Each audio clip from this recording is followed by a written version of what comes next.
Hey, everybody, this is Kara with the Barn Church and Ministries. Thank you for tuning into this week's Reload. I know it's the season of Thanksgiving, so today I want to talk about having gratitude.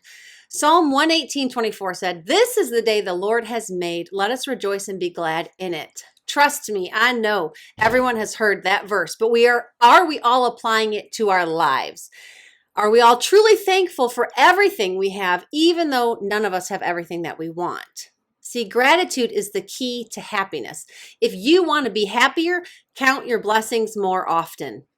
When we can maintain a grateful attitude, even in the midst of life not being exactly what we had imagined, it'll keep our hearts right and pure. And when we allow ourselves to see God's hand over our lives in spite of difficulties, it'll get us through them more complete.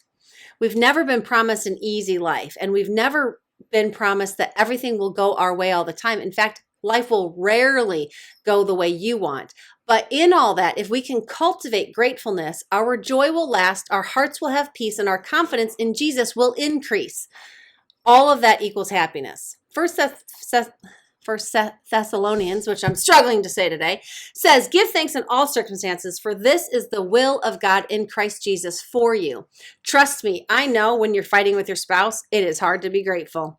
And I know when your kids aren't listening, it's hard to be grateful. And I know when finances are super tight, it's hard to be thankful, especially when you work your butt off.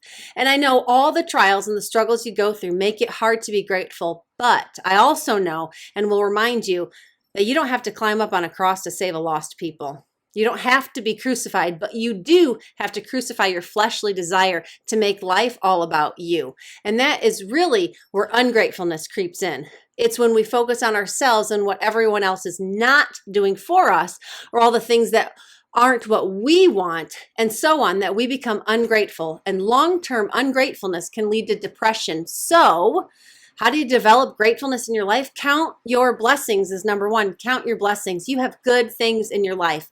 Number two, capture your thoughts. You don't have to listen to every single thought that comes in your head. Number three, speak life. If you can't speak life over a situation, then don't speak at all. Number four, serve others. Serving people are happier people. And number five, remember the cross. Don't forget what Jesus did for you on the cross. Philippians 2:4 says, "Don't look out for your own interests, but take an interest in others too." Jesus did a lot for us, and he didn't have to. Remember the cross, and you'll find a grateful heart beginning to lead your emotions.